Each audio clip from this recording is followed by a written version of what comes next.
जय हिंद, वंदे मातरम। साथियों, आप सभी का एक बार फिर से नई क्लास में स्वागत है। दोस्तों, आज की क्लास में मैं आप सभी के लिए एसएससी जीडी 2025 जीके जीएस के मोस्ट इंपॉर्टेंट क्वेश्चंस इस वीडियो में लेकर आया हूं।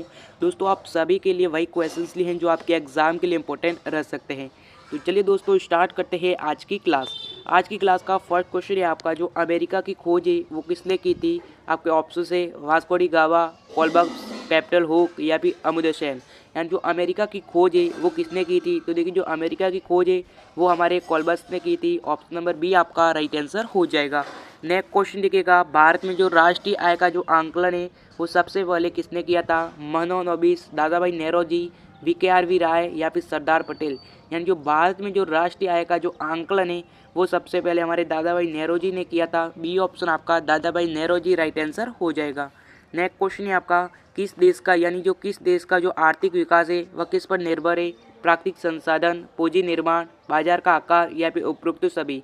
यानी किसी देश का जो आर्थिक विकास है वो प्राकृतिक संसाधन, पूंजी निर्माण और बाजार का आकार इन सभी पर निर्भर करता है। आपका ऑप्शन नंबर डी उपरोक्त सभी राइट आंसर हो जाएगा। नेक्स्ट क्वेश्चन है आपका, राष्ट्रीय आय किससे निर्मित होता है। यानी जो राष्ट्रीय आय है वह किससे निर्मित होता है। किसी धन उत्पादन गतिविधि द्वारा, किसी श्रमशील गतिविधि द्वारा, किसी लाभदायी गतिविधि द्वारा या फिर किसी उत्पाद गतिविधि द्वारा। यानी जो राष्ट्रीय आय है वह किससे निर्मित होता है। तो वो हमारे ऑप्शन नंबर डी किसी उत्पाद गतिविधियों द्वारा नियंत्रित होता है, निर्मित होता है। ऑप्शन नंबर डी आपका राइट आंसर हो जाएगा। नेक्स्ट क्वेश्चन है आपका, मुद्रा आपूर्ति किसके द्वारा नियंत्रित की जा सकती है। योजना आयोग, भारतीय रिजर्व बैंक, व्यापारिक बैंक या फिर वित्त आयोग। यानी जो मुद्रा आपूर्ति है वह किसके द्वारा नियंत्रित की जा सकती है। तो वो हमारे ऑप्शन नंबर बी भारतीय रिजर्व बैंक के द्वारा नियंत्रित की जा सकती है। बी ऑप्शन आपका भारतीय रिजर्व बैंक राइट आंसर हो जाएगा। नेक्स्ट क्वेश्चन आपका, डब्ल्यूटीओ का मुख्यालय है वो कहाँ है। दोहा, जेनेवा, यूरगे या फिर न्यूयॉर्क। यानी जो डब्ल्यूटीओ का मुख्यालय है वो कहाँ पर है। तो देखिएगा, जो डब्ल्यूटीओ का जो मुख्यालय है वो हमारे ऑप्शन नंबर बी जेनेवा है। ऑप्शन नंबर बी आपका जेनेवा राइट आंसर हो जाएगा। नेक्स्ट क्वेश्चन है आपका, भारत के किस राज्य को चावल का कटोरा यानी राउस बाउल कहा जाता है। आंध्र प्रदेश, तमिलनाडु, केरल या फिर कर्नाटक। दोस्तों, ये हर क्लास में मैं बार बार पढ़ा रहा हूँ। ये चावल का कटोरा है वह किसे कहा जाता है। तो बताओ क्या हो जाएगा। तो देखिए, जो चावल का कटोरा है वो हमारे option number A Andhra Pradesh को कहा जाता है, जहाँ पर सबसे अधिक चावल का उत्पादन होता है, जिसके कारण इसे भारत का चावल का कटोरा कहा जाता है। ऑप्शन नंबर ए आपका आंध्र प्रदेश राइट आंसर हो जाएगा।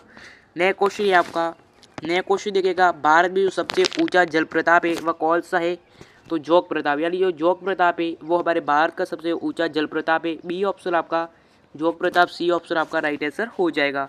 नेक्स्ट क्वेश्चन आपका, जूट उत्पादन में प्रचुर देश कौन सा है। पश्चिम बंगाल, उड़ीसा, केरल या फिर तमिलनाडु। यानी जो जूट का उत्पादन है वो सबसे अधिक किस प्रदेश में होता है।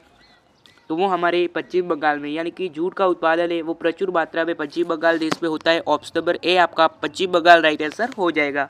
नेक्स्ट क्वेश्चन है आपका, नया क्वेश्चन देखिएगा, निम्नलिखित में से कौन से देश जो पाल स्टेट से जुड़े हुए हैं। यानी इनमें से कौन से देश है जो पाल स्टेट से जुड़े हुए हैं। तो कौन से हैं। तो वो हमारे ऑप्शन नंबर ए यानी कि भारत और श्रीलंका जो देश है वो हमारे पाल स्टेट से जुड़े हुए हैं। ऑप्शन नंबर ए आपका भारत और श्रीलंका राइट आंसर हो जाएगा।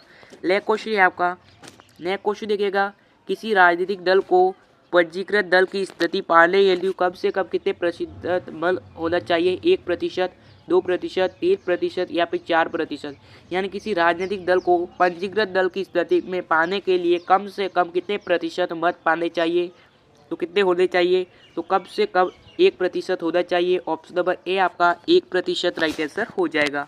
नेक्स्ट क्वेश्चन है आपका, भारत के जो नियंत्रण एवं महालेखाकारी परीक्षण का कार्यकाल है वह कितने वर्षों का होता है। 3 वर्ष, 4 वर्ष, 5 वर्ष या फिर 6 वर्ष। तो कितने वर्षों का होता है। तो वो हमारे ऑप्शन नंबर डी 6 वर्षों का होता है। डी ऑप्शन आपका 6 वर्ष राइट आंसर हो जाएगा। नेक्स्ट क्वेश्चन है आपका, नेक्स्ट क्वेश्चन देखिएगा, भारत का जो प्रथम जो मुख्य सूचना आयुष में वो कौन सा है। जीवी मंगलकर, सुकुमार सेन, वीके सुंबर या फिर टी स्वामीनाथ। यानी जो भारत का जो प्रथम मुख्य चुनाव जो आयुक्त है वह कौन था। तो कौन था। तो वो हमारे सुकुमार सेन था। बी ऑप्शन आपका सुकुमार सेन राइट आंसर हो जाएगा। नेक्स्ट क्वेश्चन है आपका, सर्वोच्च न्यायालय के न्यायाधीश की जो सेवानियुक्ति की आयु है वह कितनी होती है। 60, 65 वर्ष, 62 वर्ष, 68 वर्ष या फिर 70 वर्ष। यानी जो सर्वोच्च न्यायालय के जो न्यायाधीश की जो सेवानियुक्ति की आयु है वह कितनी होती है, तो उसकी आयु हमारे 65 वर्ष होती है। ऑप्शन नंबर ए आपका 65 वर्ष राइट आंसर हो जाएगा। नेक्स्ट क्वेश्चन है आपका, महात्मा गांधी का जो राजनीतिक गुरु थे वह कौन थे। दोस्तों वेरी इंपॉर्टेंट क्वेश्चन है, याद कर लीजिएगा। यानी जो महात्मा गांधी का जो राजनीतिक गुरु है वह कौन थे, गोपाल कृष्ण गोखले, बाल गंगाधर तिलक, अरविंद घोष या फिर लाला लाजपत राय।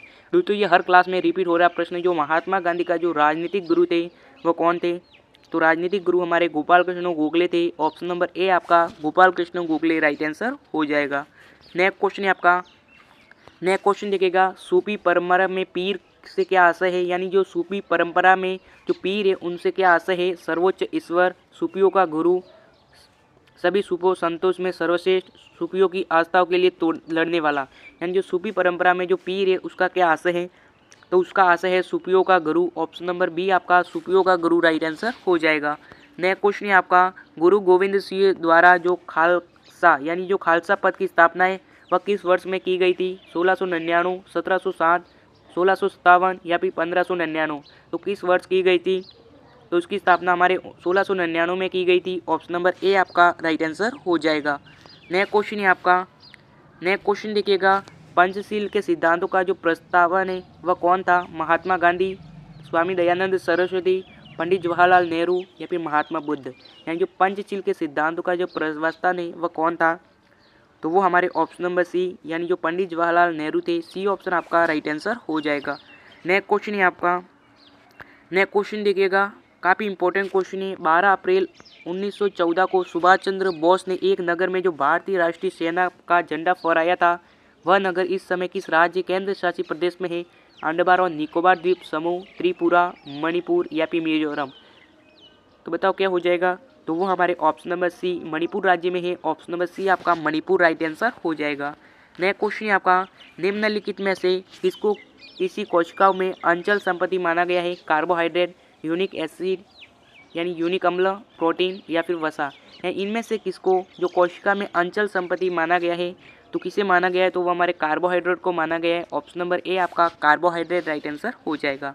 नेक्स्ट क्वेश्चन है आपका, भूमि का जो जल मूल रो में वह किस दबाव में पहुंचता है, वायुमंडलीय दाब, कोशिका दाब, परासरण दबाव या फिर मूल दबाव। यानी जो भूमि का जो जल है वह मूल रोमों तक किस दबाव में पहुंचता है, तो मूल रूप से वह हमारे परासरण दबाव में पहुंचता है।